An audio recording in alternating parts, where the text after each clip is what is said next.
같이요. 그러므로 사울의 딸 미갈이 죽는 날까지 그에게 자식이 없으니라. 아멘. 자리에 앉으시겠습니다. 이 시간 사순절 세 번째 주일인데요. 주님 앞에 나오신 여러분 모두를 환영합니다. 따뜻한 봄이 성큼 다가왔습니다. 주중에 좀 춥기는 했지만 그래도 따뜻한 봄을 느낄 수 있었습니다. 이 사순절 기간에 예수 그리스도의 고난의 길을 묵상하면서 그 얻게 되는 십자가의 힘이 있거든요. 그 힘이 아직도 마음이 꽁꽁 얼어붙어서 갈피를 잡지 못하는 사람들의 마음을 풀어주고 녹여줄 수 있기를 바랍니다. 전쟁 소식이 세계적으로 참 많은 우려를 낳고 있는데요. 국가란 이익을 명분으로 내세워서 무고한 사람들의 생명이 희생당해도 어쩔 수 없다고 하는 것, 그 태도가 과연 정당한지 피 흘리는 사람들의 그 안타까운 모습을 보면서 생각하게 됩니다. 예수님의 흘린 피가 생명과 평화의 세계로 이끌었던 것처럼 하루속히 무고한 생명들이 희생과 절규의 고통을 그 몸부림을 하지 않도록 세계를 이 평화와 공론의 장으로, 생명과 평화의 공론의 장으로 이끌 수 있기를 바랍니다. 그렇더라도 여러분 모두에게는 십자가의 견고한 주님의 사랑과 은총이 여러분의 중심에 자리 잡기를 또한 바랍니다. 평화라고 하는 게 뭘까? 대단한 것보다도 우리 일상을 지켜내는 게 평화거든요. 평화라고 하는 것은 우리의 일상을 아름답게 소중하게 지켜내는 데서부터 시작된다는 것을 기억하시고, 이 사순절 기간의 세상은 어지럽지만 예수 그리스도의 그 십자가의 중심이 우리의 삶을 붙잡기를 주님의 이름으로 축원합니다. 여러분, 이스라엘의 건국 이념에 대해서 아십니까? 이스라엘의 건국 이념은 다른 게 아니고요. 하나님은 이스라엘의 왕이고요. 그리고 이스라엘은 하나님의 백성이라고 하는 게 이게 건국 이념이라고 말한다면 건국 이념이 되겠습니다. 우리를 지켜주십시오. 그러나 효율적으로 우리를 지킬 수 있게 왕을 세워주십시오. 이스라엘 왕은 하나님인데 이스라엘이 그 왕을 요구했거든요. 사무엘은 굉장히 강한 거부감을 보이면서도 그럼에도 불구하고 백성들이 요구를 하니까 어쩔 수 없이 왕을 세웠습니다. 그런데 여러분, 그냥 왕을 세우는 게 아니라 왕의 덕목이 있어요. 그게 신명기 20장인가 거기서 굉장히 잘 나오는데요. 첫 번째는 많은 은금을 두지 말아야 됩니다.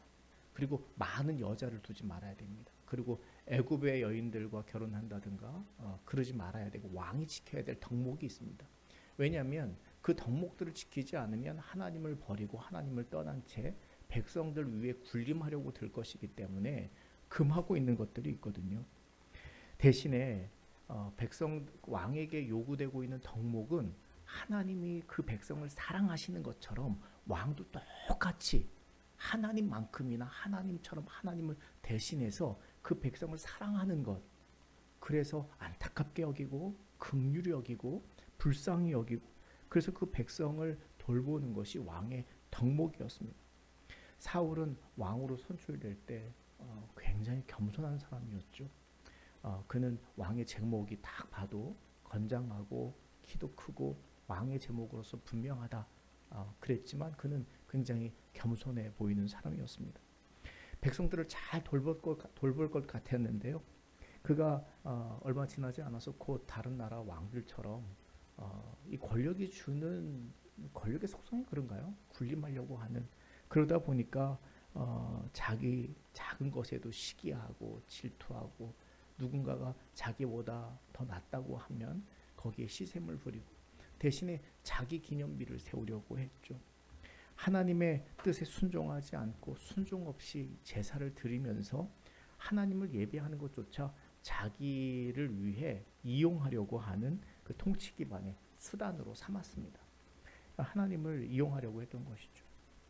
다윗은 우연히 아버지의 심부름으로 전장에 나갔다가 거기서 골리앗과 대치하고 있는 이스라엘의 모습을 보면서 이러지도 못하고 저러지도 못하는 그 모습을 보면서 그 골리앗과 맞서 싸워 이겼습니다. 그가 보여줬던 용맹함과 하나님의 이름으로 그 골리앗과 맞서는 그 모습은 우리 모두에게 아주 담대한 그 모습이 우리에게 교훈이 됩니다. 그리고서 돌아왔는데 일약 스타가 돼서 돌아왔어요. 사울은 천천히요, 다윗은 만만히로다. 여인들이나 아이들이 시장이나 장터에서 그 노래를 부르고 소교를 부르는 그 모습을 보면서 그는 언제라도 백성들의 지지를 받고 왕이 될 수 있을 것만 같았습니다. 인간적으로 보면 왕의 그 왕으로서의 자질과 능력이 검증된 거잖아요. 이만한 사람이 어디 있어요? 앞으로 지금 당장은 아니더라도 사울에 이어서 왕이 될 만한 충분한 제목이라고 말할 수 있겠죠. 그런데 그는 안타깝게도 큰 공을 세우고 돌아왔는데 그때부터 본격적인 고난이 시작됩니다. 사울이 처음에는 사울은 천천히요 다윗은 만만이라 이런 걸 가볍게 흘려들었을 수도 있어요. 근데 그 노래가 자꾸 반복되다 보니까 성경은 그에게 악신이 들렸다 이렇게 말하고 있는데 시기와 질투와 시샘과 오만 가지 생각들이 범민들이 그를 괴롭히기 시작했습니다. 그리고 그게 바로 요즘 말로 긁혔다고 그러잖아요. 마음이 긁혔어요. 그래서 다윗을 괴롭히게 된 동기가 됩니다. 그리고 여기에 간사한 자들의 말과 화려한 말기술들이 더해져서 정치적인 공격을 받고 음해나 또 음해성 소문이나 심지어 사울이 직접 그를 잡기 위해서 추격한 병사들을 이끌고 추격하는데 그는 도망을 다녀야 했습니다. 여러분 우리는 이럴 때가 있어요. 좋은 결과를 얻고 기대 이상의 성과를 거두고 난 뒤에 오히려 어려움이 찾아와요. 고난이 찾아와요. 차라리 안 하니면 못하고 그냥 가만히 있었을 걸 왜 이 영화를 누리고 이게 오히려 나를 괴롭게 만드는가, 힘들게 만드는가, 이런 아쉬움이 남을 때가 있습니다. 여러분 왜 그럴까요? 다윗이 어찌어찌해서 결국은 많은 그 성경을 보면 숱한 고난, 다윗만큼 고난당한 사람도 없을 것 같아요. 그렇죠? 누구나 다 고난당한다고 하지만 다윗만큼 수많은 환난과 어려움을 이겨내고 고난을 극복해 왔습니다. 다윗은 헤브론에서 왕이 됐는데요. 그 헤브론이라고 한 지역에 그냥 작은 왕이 불과했는데 사울이 죽고 나서 다윗을 지지하지 않았던 다른 지파 거의 10분의 12 이렇게 말할 수 있을까요? 10분의 10 정도, 12분의 10 정도, 그러니까 6분의 5 정도가 되는 거예요. 이스라엘 다 지지한 게 아니라 12지파 가운데 2지파 빼놓고 10지파는 다윗을 지지하지 않았거든요. 사울 편이었거든요. 그런데 헤브론의 왕이 되고서 헤브론에서 왕이 되고서 사울이 죽고 나자 이스라엘 10지파들이 다윗에게 와서 우리와 언약을 맺어서 우리의 왕이 되어 주십시오 라고 말합니다.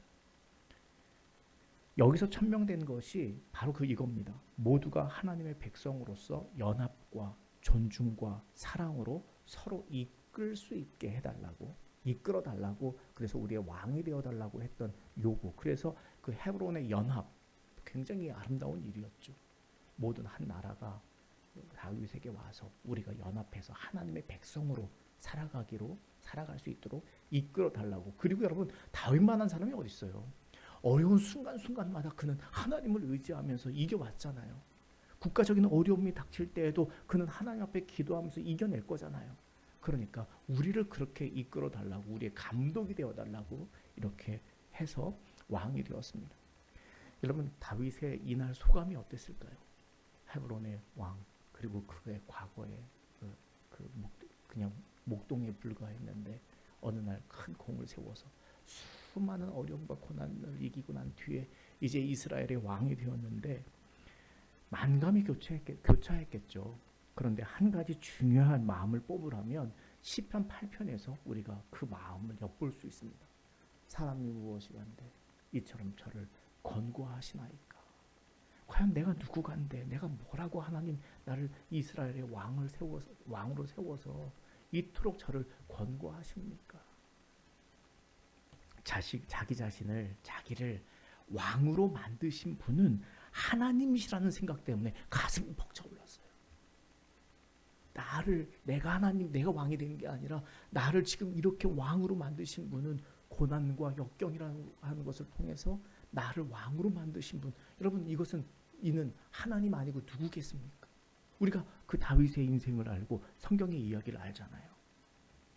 그래서 제일 먼저 하고자 했던 일이 있습니다. 뭡니까? 블레셋과의 전투에서 싸울 때 잃어버린 하나님의 법궤가 있는데, 오늘 성경에서는 바알레 유다라는 지역으로 나오지만 이게 기럇 여아림에 있던 그 하나님의 법궤를 옮겨오는 일이었습니다. 첫 국가적인 행사였다고 말할 수 있겠습니다. 그런데 사고가 일어났어요. 안타깝게도 큰 사고가 일어나서 충격이었습니다. 하나님께 감사와 찬송과 영광을 돌리고자 시작된 일이고 기획된 국가적인 일이었는데 한 사람이 죽게 되었으니, 여러분, 이런 사고가 발생하다니 여러분, 사람들의 마음이 여론이 어땠겠습니까? 다윗 입장에서는 하나님이 세우신 왕인데 국가적인 행사에 사람이 죽었으니 이것을 추진하고 진행하던 모든 일에 빨간불이 켜진 것과 같았습니다. 하나님이 세우시려는 왕이 정말 맞는 건가? 그렇다면 어떻게 이런 일이 있을 수 있는가? 의심을 살 정도로, 그리고 그가 왕으로서 이제 앞으로 뭔가, 여러분, 항상 처음엔 다 좋지만 왕으로 세울 때는 항상 대통령을 세워도 처음엔 다 지지율이 높아지는 것 아닙니까?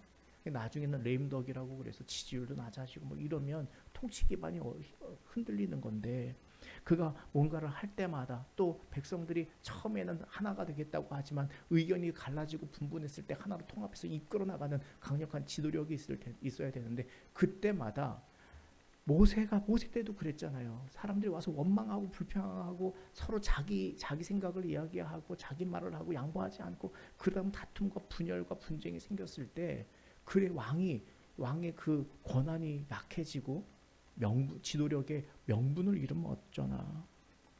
이럴 때 여러분, 사람들은 책임을 추궁하고 문책하기 마련입니다. 그러다 보면 통합과 화합에 장애가 생기고 오히려 갈등과 불협화음이 생깁니다.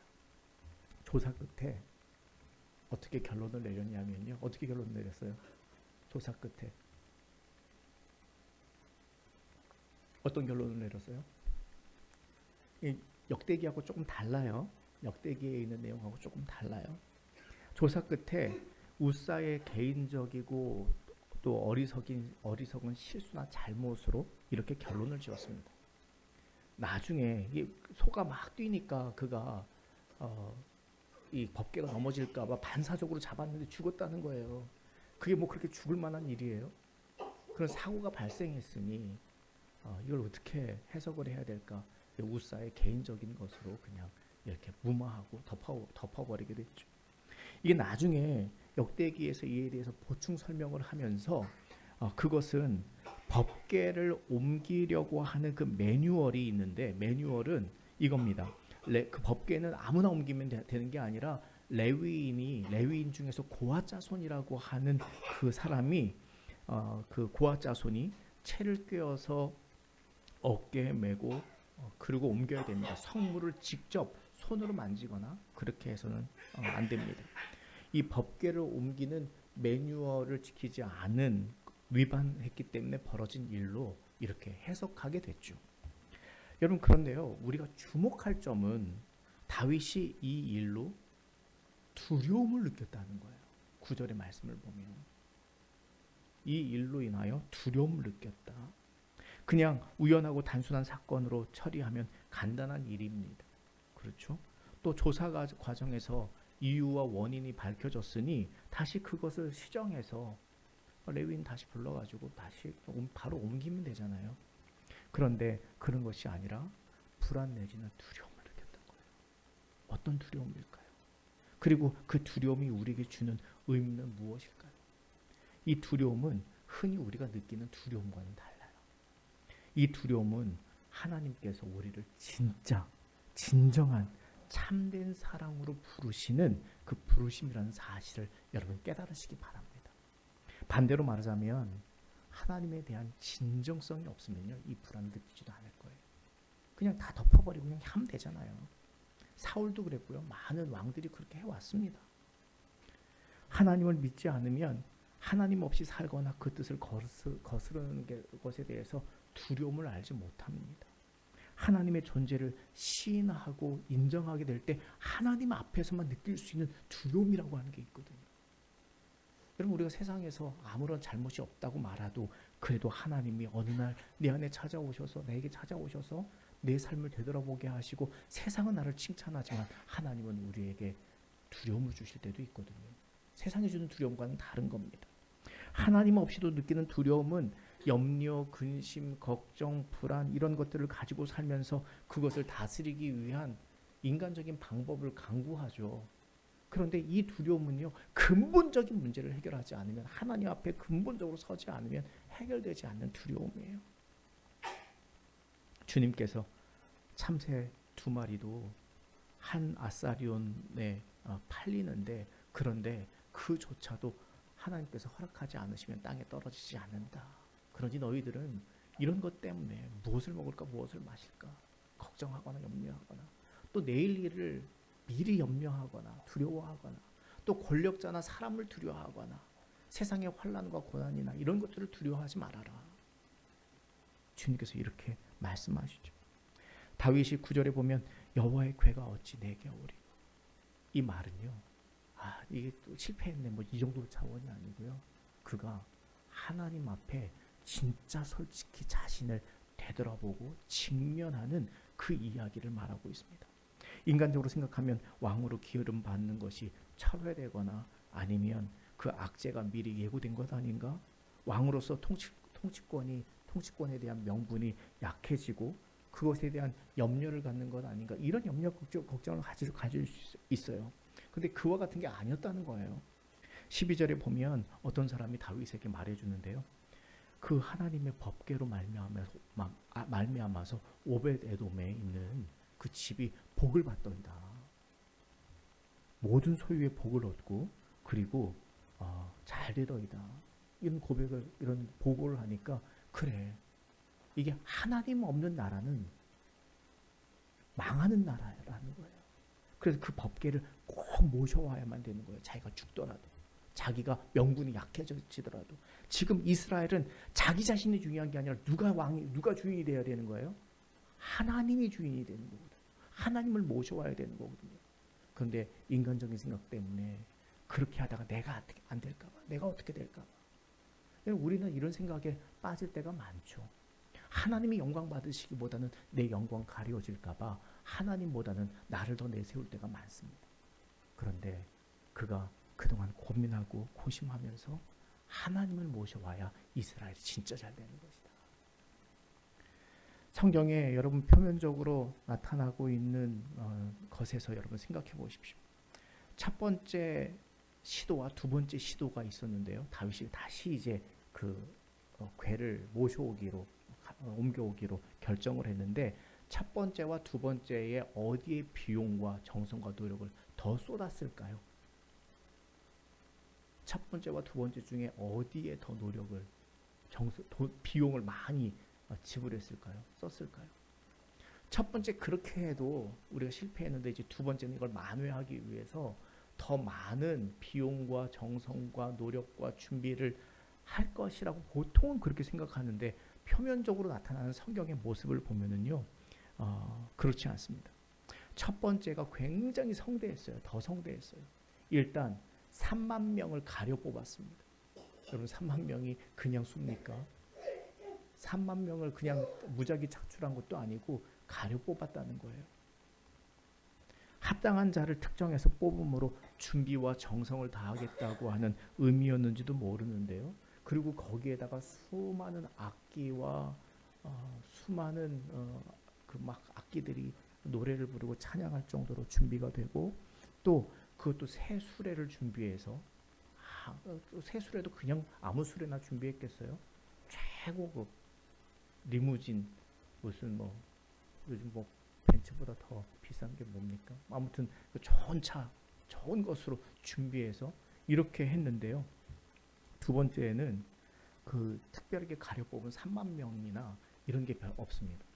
그저 하나님 앞에 제사 드리는 제물과 순간순간 제사를 드리고, 물론 역대기에 보면 몇 명이 레위인들 중에서 준비하는 레위인들의 그 리스트는 나오고 있는데 120명 이집파에서 레위인 200명, 뭐 여기에 몇 명. 그런데 이 3만 명이 그냥 가려 뽑은 것과는 전혀 차원이 다른 거예요. 하나님의 배를 옮겨 그 궤를 옮겨오기 위해서 레위인이 그것은 해야 되는 거니까 어쩔 수 없이, 그 어쩔 수 없는 게 아니라 당연하게 레위인들이 정성스럽게 준비된 그 모습을 보여주는 것이죠. 다만 다윗이 일반 백성들과 함께 기뻐하고 춤추고 백성들과 함께 환호하고 있는 모습이 그려지고 있어요. 처음에는 의전이 얼마나 성대했겠어요. 그 의전을 묘사하고 있다면, 두 번째는 그 의전에 대한 건 없고요. 아주 하나님 앞에 뜻에 합당한, 하나님 앞에 제사를 드리고 번제와 화목제를 드리고, 그리고 그것을 옮겨오는 그 과정 속에서 다윗이 똑같이 백성들과 함께 춤추고 기뻐하고 즐거워하는, 그리고 나중에는 남녀노소 물론하고 음식을 같이 나누어주는. 그러니까 단순하게 이야기하자면 앞에는요 왕으로서의 의전이었습니다. 그런데 두 번째는 하나님의 백성으로서의 축제였던 거예요.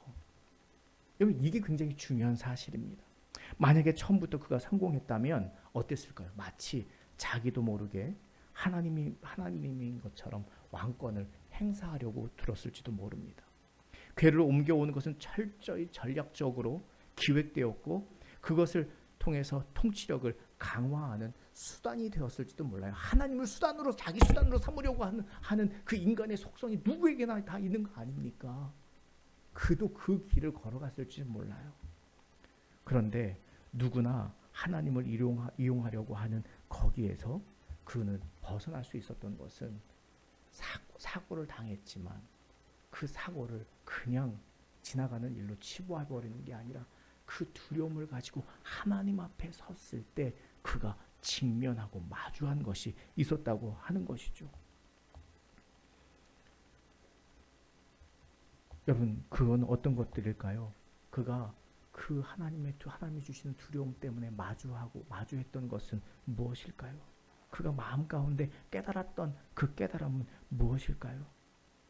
여러분, 우리는 여기서 다윗과 골리앗을 넘어뜨리고 승리의 훈장을 달고 왔던 그 다윗이 오히려 더 큰 시험에 빠졌던 이유를 생각해야만 합니다.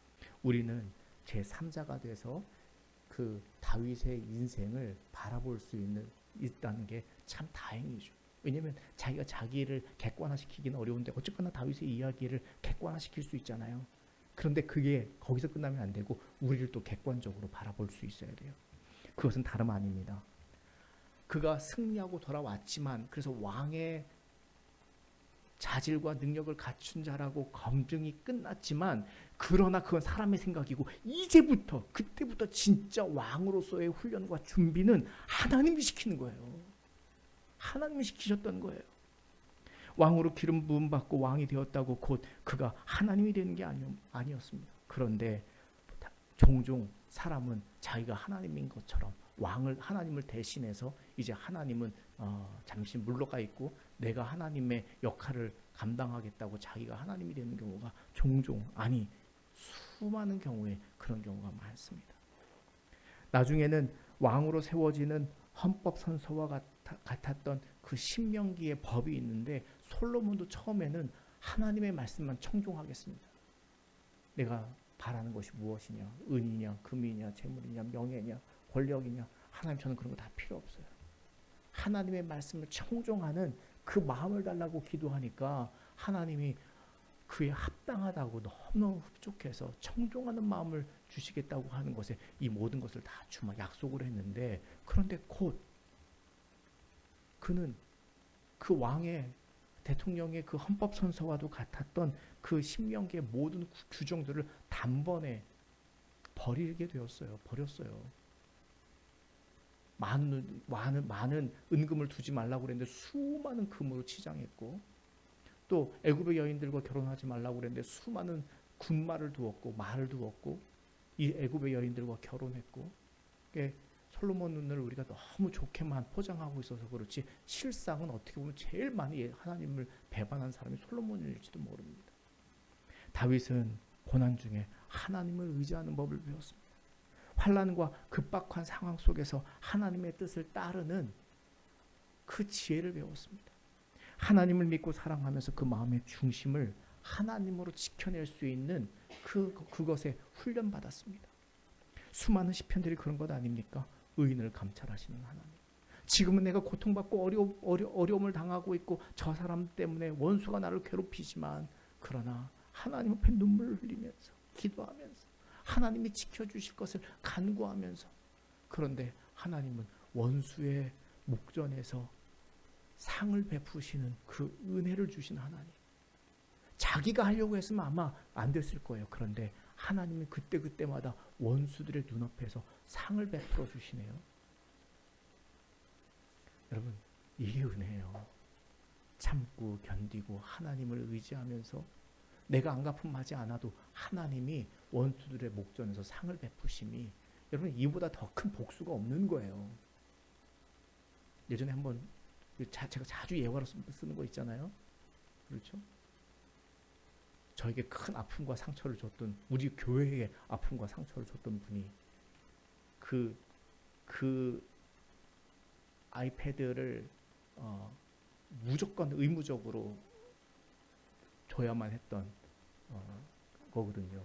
자기가 상품으로 내놓은 그거를 이제 누군가에게 우리 지방에 있는 목사에게 뽑아서 줘야 되는데 넣었다가 아시죠? 뽑는데 제가 그때 막 기도했거든요. 저거 제 거 되게 해달라고. 다 뽑았다가 다 뽑았는데 다시 넣었다가 다시 뽑았는데 제 이름이 불려졌잖아요. 그 사람들이 다 한 말이 있습니다. 원수의 목전에서 상을 베푸심이 저 시편의 고백이 김 목사에게 이루어졌다.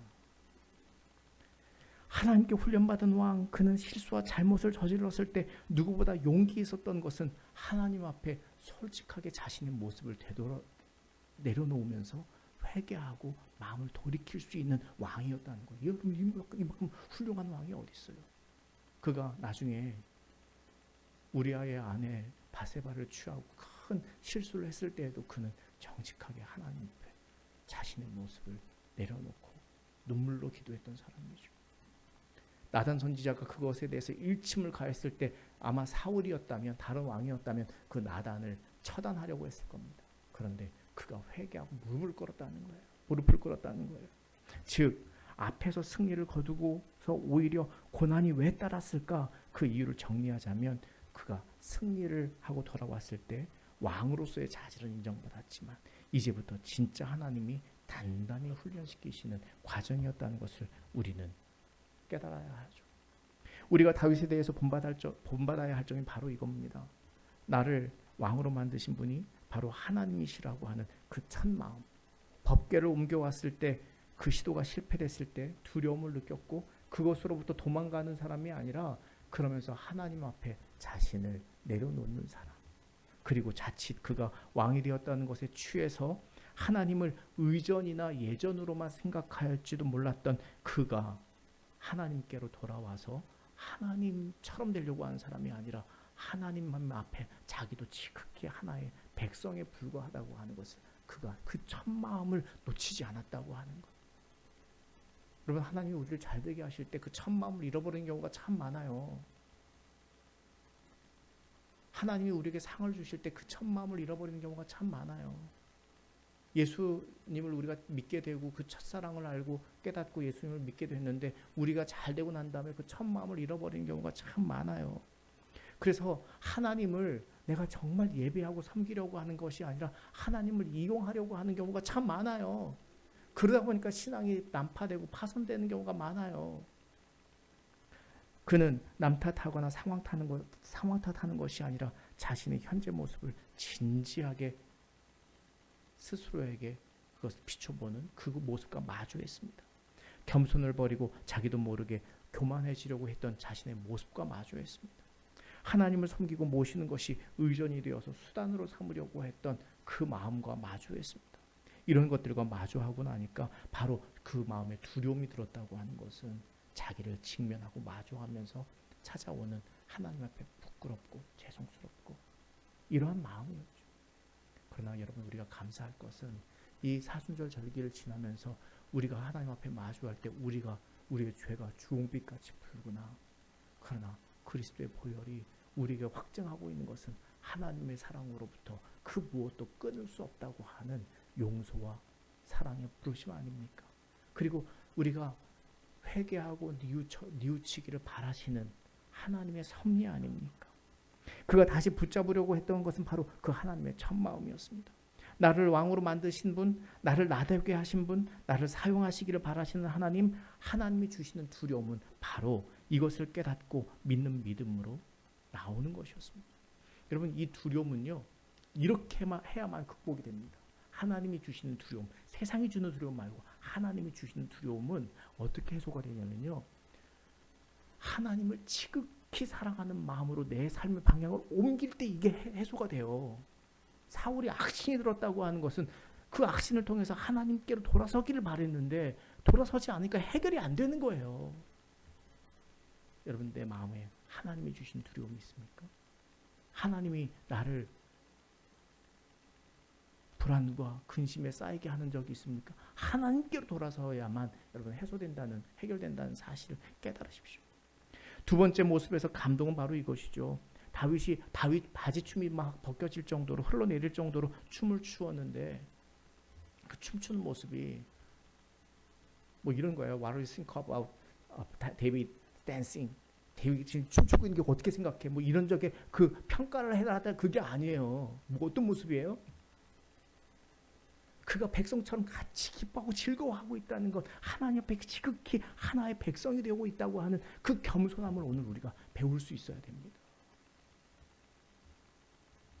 여러분, 우리는 모두가 골리앗을 쓰러뜨린 그런 비장한 어떤 큰 공과를 세운 사람도 아닐 수도 있고, 또 어떤 그 왕에 비할 만한 어떤 인생의 견적이 있는 것도 아니고, 또 인플루언서 같은 어떤 그런 영향력이 있는 사람이 아니고, 그냥 인생의 고난도 많고 어려움도 많고 그런 사람일지도 몰라요. 그러나 제가 보기에는요, 제 눈에는 여러분 모두가 알게 모르게 크고 작은 성공을 거두면서 하나님의 영광으로 가득 찬 분들입니다. 여러분, 오늘 하루를 우리가 잘 살아냈다고 하는 것도 여러분 하나님 앞에 영광이에요. 내가 오늘 하루를 승리로 마감할 수 있었다고 하는 것, 여러분 어떤 눈에 보이는 그 댄스, 다윗이 댄싱이 그 어떠냐라고 하는 그런 평가가 중요한 게 아니에요. 그게 아니라 오늘 하루를 내가 소박하나마 승리하고 돌아온 것은 누구에게나 다 골리앗을 무너뜨린 거거든요. 때로는 그 고난이라고 하는 것이 가정을 지키기 위해, 또 이웃과 화목한 관계를 지키기 위해, 어떤 소중한 것을 지키기 위해 소박하나마 최선을 다하고 있는 그 모습, 그 싸움, 그 영적인 싸움에서 승리하고 있는 모습일 수도 있죠. 다만 하나님을 내 인생의 수단으로 삼으려고 하는 그 삶을 지향하고 우리의 신앙생활이 의전이나 아니면 형식이 되어버리는 것이 아니라 정말 다윗처럼 하나님 앞에 그냥 백성으로서 같이 춤추며 즐거워하며 그 첫 마음을 회복하는 모습이 오늘 우리의 모습이 되기를 바랍니다. 하나님의 그 은혜와 사랑이 우리에게 이와 같은 평화로 넘쳐나기를 바랍니다. 여러분, 하나님의 즐거움, 기쁨, 여기에 참여하는 인생의 비결을 깨닫고 확신하는 사순절 절기가 되십시오. 기도합시다.